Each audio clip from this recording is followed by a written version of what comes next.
The following presentation was recorded live by Voices from Jerusalem. We're on number 13 of the 48 Ways for Living. And there it reads that if you want to live, you have to have beyishuv. Beyishuv means to sit. You have to sit. That we can do pretty well, huh? Sit. So, did you ever use the expression, well, I'll sit on it? Deliberate on life. Take your time. Think it over. You have to learn to be deliberate. Not hasty, not over anxious, not on whims, not snap decisions, but deliberate. Everybody here wants to have confidence in his decisions, confidence in your direction in life, confidence in how you deal with problems. We have the wherewithal. We can make confident decisions for a job, for marriage, for dealing with kids, for anything. How do we get it? By being deliberate. Now, how do we go about it? So the first of the how is that for all things of living, all life values, all life decisions, you just simply have to take time. You can't be hasty. Take time to do what? To mull it over, to think about it, to see the different aspects. But how do you do that? At first, you don't know how. You really don't know how. I mean, it's strange. Well, you just stand there sort of paralyzed. Well, remember when you first got on a bicycle? You were paralyzed too. How do you stay? It's all right. We have the ability. You just keep trying. Take the time. Ask yourself, what should I be thinking about? How do I get confidence? What's the problems? Reach out. You'll learn how. It's a frustrating thing to do. But you want to build up confidence? It's necessary. But number two is to give you an idea of what it's about. So, how do you be deliberate and yet move fast? Anybody juggle? You juggle, Moshe? You juggle? You got to be fast, right? You can't just take your time. But at the same time, you got to be deliberate. You got to throw it in a certain way. If you just throw it, it's all gone, right? So you got to be fast and deliberate. But those who don't juggle, let me try to use your imagination, jog your imagination. Imagine that you're walking on the parapet of the Empire State Building. Yeah? On both sides is the same sheer fall. It's wide, it's pretty sure footing, but wow. Yeah? Now imagine that in back of you is coming a maniac with a hatchet, and he's out to get you. Now you want to rush, yeah? You rush, but you got to be deliberate. You rush deliberately. Now you want to get somewhere in life, yeah? if you're getting the wrong place, zoom, yeah. We can set dynamite charges under enemy fire, deliberately, but not a second more than necessary, yeah? But you got to know what you're doing. You got to know how to do it. Otherwise, you just panic or you freeze. Okay, so number three is to get a little bit of direction. The essence of doing this is in being able to have confidence. The thing that we have most to fear is the fear of fear. Be afraid of being afraid. Meaning you have to have confidence that with time you will be sure, you will get clarity, you will have a good hold on any subject, on any decision. It will make sense. It will be obvious, firm, sure. You have to have that confidence. So in order to do this, I would say get a feel for this deliberateness, knowing when you know. And a good way of getting the feel is number 4, to get the technique, to learn something about it, to feel it, is go over the Bible with the Chumash Simonim, like we have in the class, you know. Each paragraph, give it a one-word name. Now, if you're not going to read the Bible, you're not here, you're not going to... So, when you read a chapter in the biology book or in the book on economics, summarize it in 10 words or less. What is the point of this chapter? What it does is helps you get the feel of sorting out a lot of information, making sure you have it, putting it organized into an essence. Because it's natural. So it's an excellent technique of gaining a deliberateness and seeing what to do. Number 5 is an excellent way in Judaism. It's an old technique in Jewish consciousness. Everybody knew about it, that whatever you study it 5 times. We're talking about the things that people should study. The things should study is what you're living for. What is life? What's pleasure? What's happiness? What's love? What's meaning? That's what you should study because that's living. But it doesn't matter. Study economics. But study it 5 times. Read everything 5 times. And the rabbis give an excellent example. They say that wisdom is for the soul like food is for the body. So when you're going to raise your food, the first thing you got to do is plow the ground. Put seed on the ground without plowing it, you're not going to get much. You're not going to get anything. So you've got to realize the first time you're cracking a subject, the first time you hear this idea, you're just plowing the ground. You're breaking it up. You're breaking preconceptions. The second time you review it, you're putting seeds into the ground. You're making a little sense. Something will grow. The third time is you're reaping what grew. You're reaping your wheat. Now you have something. The third time, now you'll remember something. Now, if you ever get around to it, you'll chew on it. Yeah? But the 4th time is you're digesting it. Really, best the 5 times. The 4th time is making it into bread, and the 5th time is digesting it. But 4 times is minimum. Until the 4th time, you're not really participating. Just want to mention that B of this is that in Jewish consciousness, it's always good to let things lie a while and go back a week later. Then you're really deliberate. Then you're like familiar with it and you can deal with the concept. So if you're doing a book on social work, don't think you're going to read it one time. It's crammed for the finals. You know exactly how much good it does you, right? Enough that on the test you stab at it. And, all right, you might even have confidence if you've got a good head and a good memory. Yeah, but it doesn't mean a thing to you. You're just spitting it back. All right, number 6 is that the easiest way of gaining a good hold on deliberateness and through that and confidence in living, although there's nothing that's really easy, it's still hard. It's still difficult. It takes practice. But the easiest way is to think about what happened during the day, what you learned. Review it in your mind. After this class, you walk out to the next class. Don't just drop it and look at the sun and the sky and talk and this. But go over it. What was said? What was the subject? You'll find in the beginning you can't even remember. What was the way? Never mind, you can remember 13. Ridiculous. But what was the way? It was something about confidence, being, what was it? It's gone. But this is a way that you gain confidence in your mind. You're looking at things. You're being deliberate because it's not just going on. You're there. Whatever you study, think about it. What did he say? What was happening? B of this is that in Jewish consciousness we say, for goodness sake, the rest of your life, go over your day. At night, go over what happened today. You got up. How'd you get up? Good spirits, bad spirits. What did you learn from that? Waste my time. Okay, right? How about breakfast? Had a nice conversation. What did you learn from him? What did it mean to you? Well, they're nice guys around. Okay, don't worry about it. But just go over your day. What happened today? Learn your life. Be deliberate. Like this, you're just running through life, and maybe when you're 70 years old, you say, hey, what happened? Where'd I get to? How did I get here? If you can remember in the morning when you wake up to go over yesterday, you'll find it has a new dimension. Ever say, I'll sleep on a decision? You ever hear somebody say that? Clarifies, the dust settles. It's a different dimension of deliberateness. While you're dressing, learn. What did you see yesterday? What did you do? What did you do right? What did you do wrong? What did you learn? What did you accomplish? What can you learn for tomorrow? You'll learn to be on top of yourself. Number 7 is, how many of you guys have ever read, anybody here from New York? Yeah, New Yorkers, okay. Did you ever go through the whole New York Times? Yeah? Spend the whole Sunday until 4 o'clock? And then your father or your friend says, so what's new? Yeah? You say, what?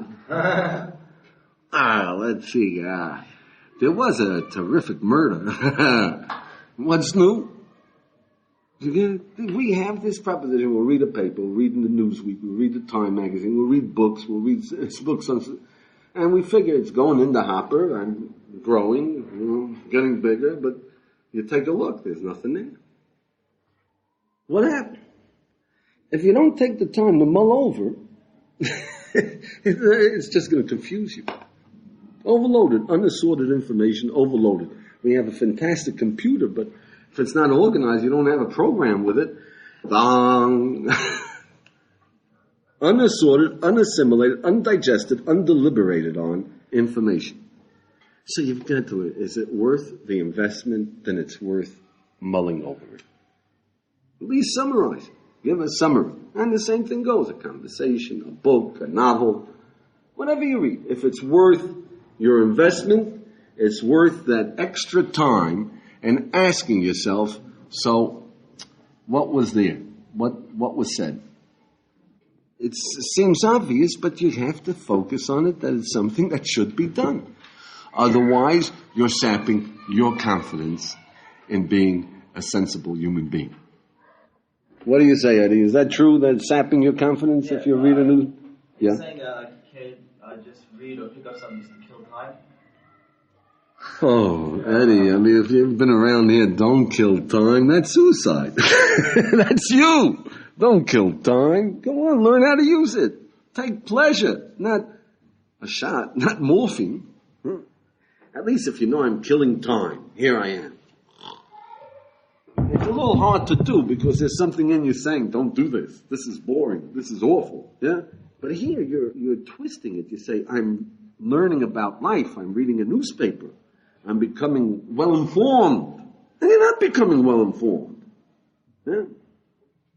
Did I convince you, Eddie? Don't kill time. Just get a few techniques. Live. You might as well enjoy. Or happiness. There's things to enjoy. Growth. Yeah? What does that sound like a movie? Like, just for enjoyment, not for mull over, just for the 2 hours of enjoyment. Like the Force saves the guy at the last moment. Right? It's fantasy. Fantasy, you can do better. You're king of the universe. And everybody is bound to you.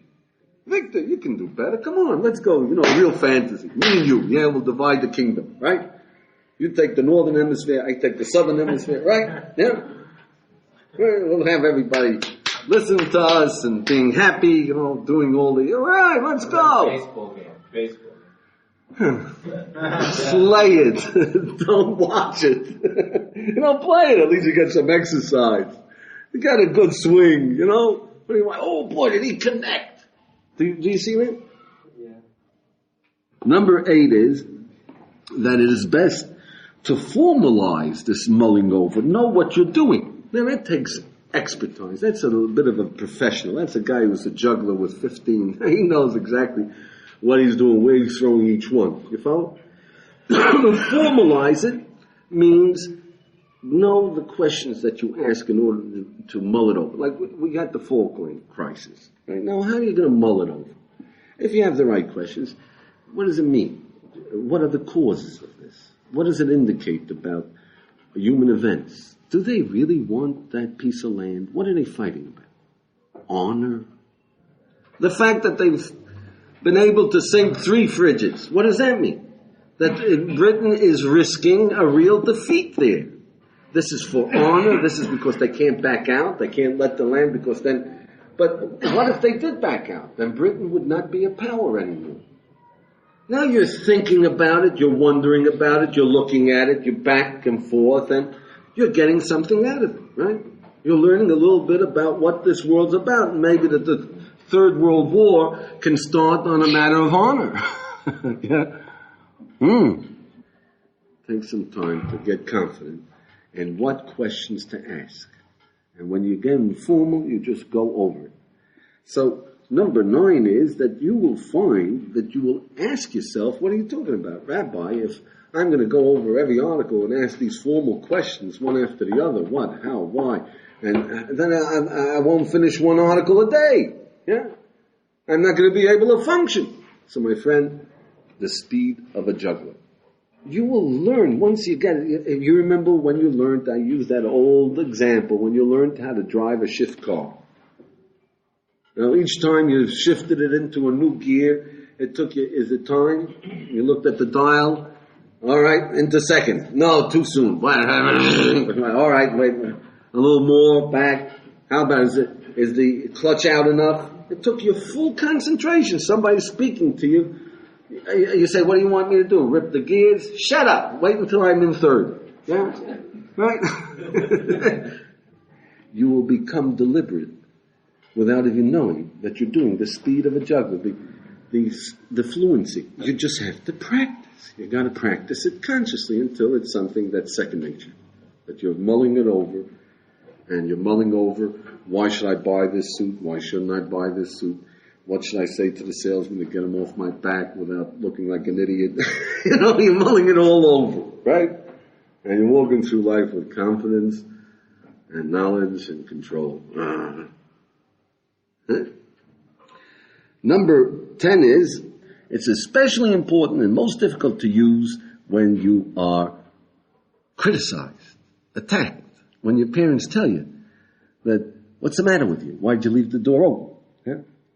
Because our natural reaction is what? Is to react. Yeah? And you're going to react.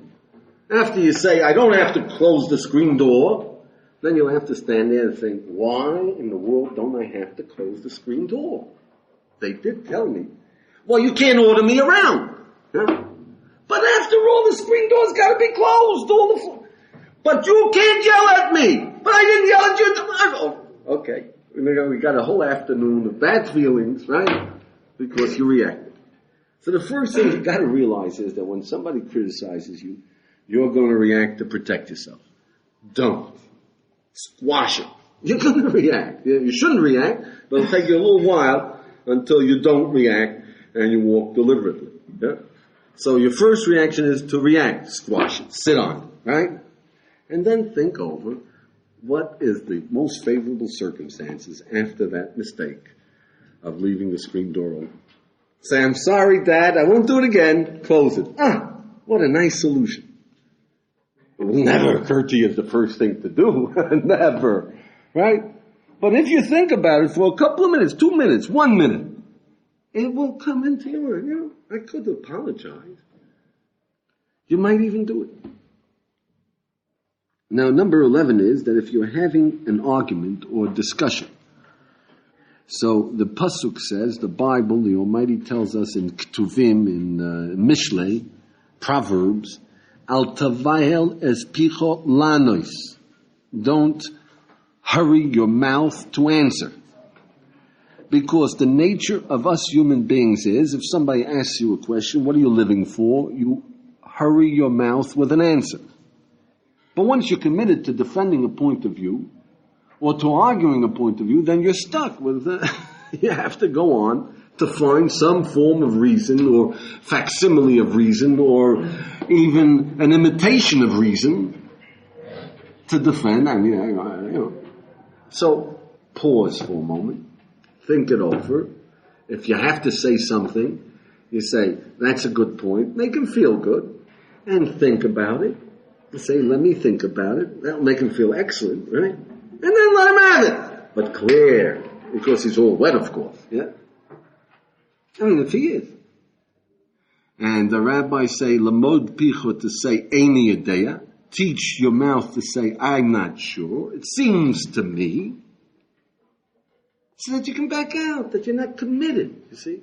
And then go on and explain your point of view. With a pause for thought. Now, it's true that in the beginning, people will think, this guy's got a slow mind. Yeah, every time you say something, it's a good point, and he's got to think about it. There's something wrong with him. It's all right. Don't worry. They'll still like you. Yeah. B of this is that, for goodness sake, if you hear yourself and your second party in an argument going over the same territory 10 times, did you ever hear yourself going over he says that and you say that, and it's usually with parents or with siblings, They say one thing, you say the other, and then you go second set. It's like a dance. You're locked into it. 1, 2, 3, 4. 1, 2, 3, 4. You're back at the same point. Yeah. When you hear that going on, you say, "Wait, stop the record. Let's see. What is he saying? What am I saying? What's going on?" Yeah. But don't keep going through the forms. I mean, that really is demoralizing. Yeah. Pause. What's the impasse? Deliberate on it. Get it off that broken record. Very bad. Deal with the problem. Don't just go on and compound it. Yeah. Number 12 is that most important of all is that every human being in this world has moments of truth, insights. We hear the beauty of the universe. Now I know my parents really love me. Now I know what it means to have a friend. Now I know how to have joy. Now I know all kinds of things. We human beings are powerful. And we think we've changed. We haven't. Why not? Why haven't we changed? We didn't bring it home. We didn't have confidence in it. It's just like one of those newspaper articles, What did it mean? Why is it so? We didn't feel it, grab it, hold it. And that will make it that the next moments you don't even consider. You figure, what the heck? Become cynical. Lose your confidence in living itself. Sit on it. Then you'll keep it. At the very least, write it down. Not that it makes, but writing it down gives you a chance to go back to it. You see, like this, it just goes out. If you write it down, 1 out of 10, you'll be able to reconstruct. You'll be able to follow. But if you just forget about it, then you're really messed up. You say, what did I see? What was it that I felt yesterday? That really messes you up. At least if you write it down, it gives you another chance, another shot. Number 13 is that in action be yishuv, in action for living, which means that, you prepare yourself for an interview. You're going to ask, the guy's going to ask you the questions, and you're going to ask him for the job. You're going to ask him how much. No, you shouldn't ask him how much to pay. First, you got to make believe that you're interested in working. Yeah. Don't ask the first thing. Don't ask him how much you pay. Yeah. Say, "Oh, I'd love to do work." What work do you have? Yeah. Right? Okay, so you plan out the whole thing, and then you walk into the interview and you blurt out, "How much do you pay?" What's the matter with me? Right? Or you work out exactly how you're confident and you're poised and, you know that you can do it, and you say, "I don't know whether I can do this work." Yeah. Would you walk in there to tell them that you don't know whether you can do the work? What is the guy supposed to reassure you? Yeah. When you do these stupid clunkers, and you planned it, then what the heck? So this happens all the time. It's not only a job interview. You plan to go home and have a wonderful time with your parents and no more fighting. Right? Now I'm going to be sweet and reasonable. I'm going to pause and deliberate. Yeah. Well, friends, it's the same thing as that planned interview. What do you need? Confidence. Deliberate. Mull it over. What will stand in your way? When you walk in there, what will happen? You'll be nervous. Deliberate on it. Do you really want to work? How are you going to convince the guy you want work and not pay? Well, maybe you should try something else. Deliberate. Don't just make these snap decisions. This is the way I'm going to do it, and this is the way it's going to be, and this is... It doesn't work. It's a dream. Until you are practicing deliberation, you know exactly, firmly, confident, this is what I'm going to do, and then you'll do it. You're a professional. Okay, so number 14 is that if we've understood this, then the idea is in wisdom, do the same thing. Wisdom is like an insight. Wisdom is action. So if somebody telling you the greatest pleasure in life, that's what Judaism says. The greatest pleasure in life is the love of God. Witness to it that Mr. Epstein, what's the greatest pleasure in life that you have? Not Julie? Children! Is children really pleasurable to our parents? Am I really their pleasure? Do I mean that? And the intellectual is the person who takes that moment to deal with ideas as realities. Yeah, that's right. Well, why do they yell at me? Test out the information that you have that's contrary. Why do they say that you are my greatest sorrow? Did you ever say that to Julie? No, that's a nice girl. But you said it to your sons once in a while, right? No? Great, Mr. Shaw, you controlled your temper. Right? But why do they say that to me? Because they're angry. No contradiction. I'm their greatest pleasure. They'll go to the ends of the world for me, etc. You gotta settle it. True, not true. Do I agree? Don't I agree? Well, what does pleasure mean? So what does it mean? The love is pleasurable. What is that love? Is the definition that I heard here true? That they're looking at my virtues, they see my virtues, my beauty, my intelligence. Well, that's what they see. And that's their pleasure. There's so much to think about here. Do you see? You can't just... If I believe in God, can I love Him? Do you see that this is really living? This is getting into the bit of life. And if you deal with these things without pausing to really work at it, you lose all your confidence. You don't know. There's something confused about you. If you deliberate, why ain't I working on the happiness game if I believe Him? Why don't I want... Because I'm a little insane, friend. Yeah, that's right. The battle for life is a battle for sanity. Yeah. I don't go for the greatest pleasure. As a matter of fact, I quit most of the day. You do too. That's the human condition. You have to struggle against it. You got the answer. You know what the problem is. You know where we are. Then you have confidence in living. You know where you are. You're not afraid of people. You can move. You can really move for life. Number 15 is, you ever say, I'll think about it. I'll make a decision. I'll think about it. What most people mean is, if they're honest, if they're not giving you a dodge, is I'll agonize about it. I'll stay up half the night and I'll say, I will, I won't, I will, I won't, I will, I will, I won't. I'll agonize about it. I promise you for half an hour and then I'll flip a coin. I'll think about it. You understand? That's no way. When you have decisions to make, what does it mean to be deliberate, to mull it over? Pros and cons. Take a piece of paper and write them down. Why should you? All the reasons you can think of. Everything, even the most stupid reasons. Yeah? And all the reasons why not. Then you can think about it. Is this a valid reason? Then you can deliberate. And you go through it. And now you know how to make a decision. Or you say, really, I should, but I'm scared out of my wits.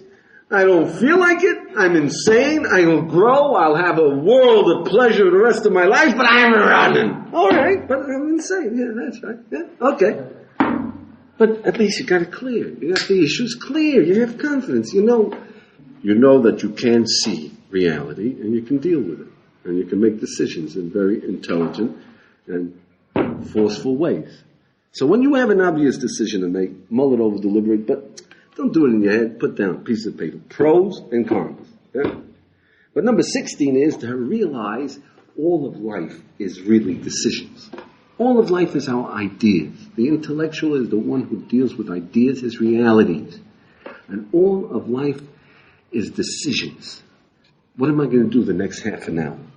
What am I going to do about this? Am I going to listen? Pay attention? What forces I'm going to use, or I'm just going to be passive? Am I going to question? What's all decisions.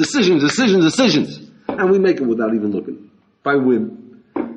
You can wind up with the Moonies, you can wind up with God. By accident. Become aware, deliberate. What decisions am I making? On what basis am I making them? Then you start getting control of your living experience. All right, number 17 is that, look, let's say you make a decision, I want greatness. You hear this? I want greatness. On a piece of wisdom, I want this greatest pleasure in life. And I'm going to do something about it. That's another decision. Do you understand? These are two separate decisions. You're making a decision. This stuff is interesting. You notice that decision? This is very fascinating. This is worthwhile for someone to look into. Yeah? Not me. But let's say you take it on, hey, this is right. Confidence requires that you make that decision. Now you got to make it another decision. What's the next decision? I'm going to do something about this. Wait, that's going too far. That's too sane. This is something worthwhile, but I'm going to do something about it. Yeah, the battle for life, the battle for sanity. If it's worthwhile, do something about it, yeah? Okay, so I'm going to do something about it. Watch out.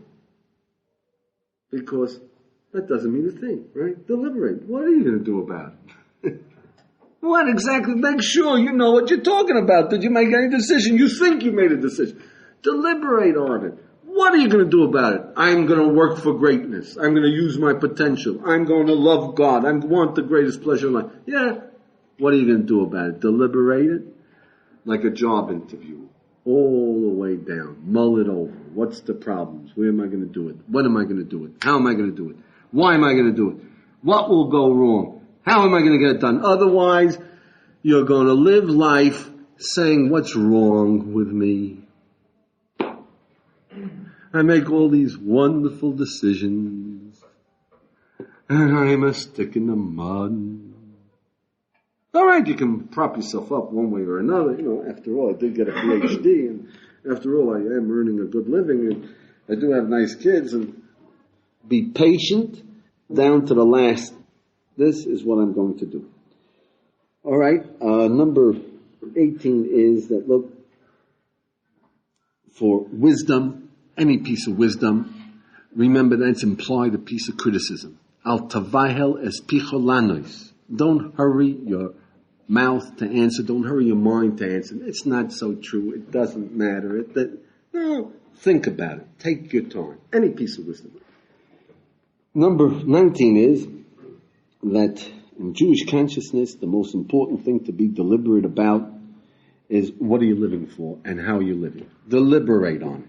What is your pleasure in life? Don't say, I don't care about fame. Of course you do care about fame. But it isn't the top priority. Or it isn't what I respect myself for caring. You got to work it out, deliberate on it. Then what do you care? I want to be a good man. I want to accomplish. I want to help people. What do you mean I want to help people? I'm going to be a lawyer because I'm an idealist. I want to help people in law. What does that mean, you want to help people? You want to help people get out of a jail sentence, or you want to help society get rid of criminals? Yeah? Or you want to give people pleasure. You want to make the quality of life better. Why don't you go into anti-pollution law? Or that isn't the most important part of quality of life. You have to deliberate about your decisions, otherwise you're kidding yourself. You see? So you've got to know, what am I living for?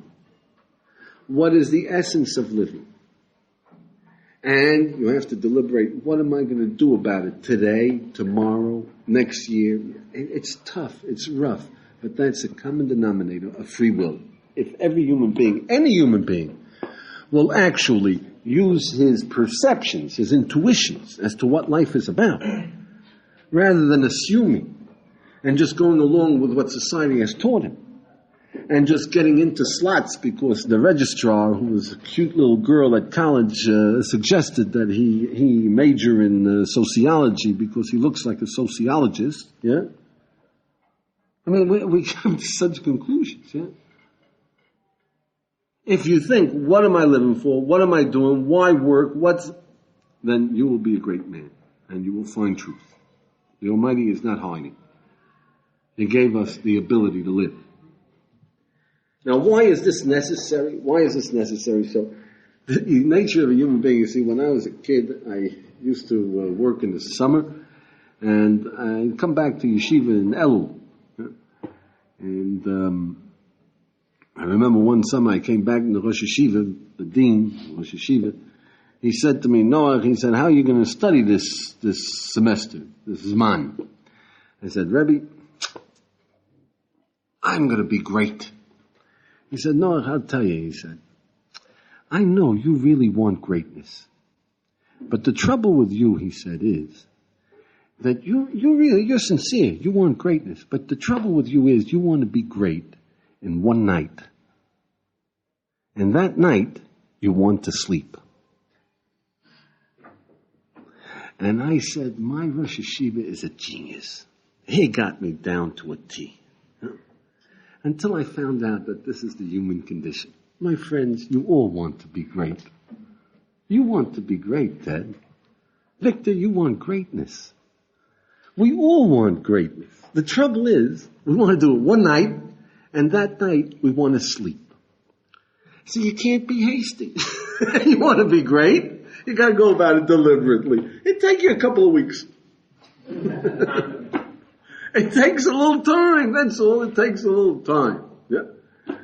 The second reason is that a human being necessarily, his first idea, his first look at something is shallow. It takes us time to digest things.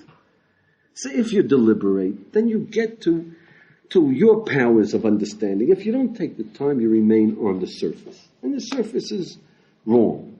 The third reason is that we human beings are weather vanes. We have all kind of feelings. One day you're gloomy, you're pessimistic, and you sell all your stock. It was the wrong day. One day you're euphoristic, you're feeling great. You buy. The wrong day. Yeah? You got it. Our feelings are, you got to be deliberate. Get into your perceptions, not your feelings. Not, hey, everything will go up. Hey, yeah, great. It's a great day today. Do you follow? We have a lot of wins. The fourth reason is, like we mentioned, that we human beings have a lot of power. We have a lot of perceptions. During our lives, every one of us has the insights to change the world. The trouble is, if we don't take the time to settle it, to get it into ourselves, then we lose this. We lose it. And we hear things, we study things, we understand. We have the wherewithal to be great. But unless we take the time to settle it into ourselves, gone. Okay, so what are we going to do about this? One lamaisa. Now, to gain confidence, you see, the first thing that you got to do is take one concept, one piece of wisdom that you believe in. Yeah? Want to be confident in your life? Is that what you believe in? Do you want humility? Do you want happiness? Something that makes sense. The greatest pleasure in life is love of God, the greatest pleasure in life. So take one concept that you've accepted as truth, then focus on it. Mull on it. Mull it over. Deliberate on it. Do I mean this? What does it mean to me? Is this real to me? Do I really mean this? What am I going to do about it? Why not? What should be done about it? If I meant to do something about it, if I decide to do something about it, what should I do? Why am I not deciding it? Mull it over all the way until you have a clear-cut, confident decision on this subject. You're going to do something about it because it's such and this is what you're going to do when you see it all the way. Or I'm not going to do something about it because even though it's the greatest pleasure in life, I am still in the throes of a maniacal self-destruction image that will not allow me to have pleasure. Because, I don't know what's doing with you, friend, but know it. Then when you do that, take another. You do 3 pieces of wisdom, you have significantly improved your confidence in living.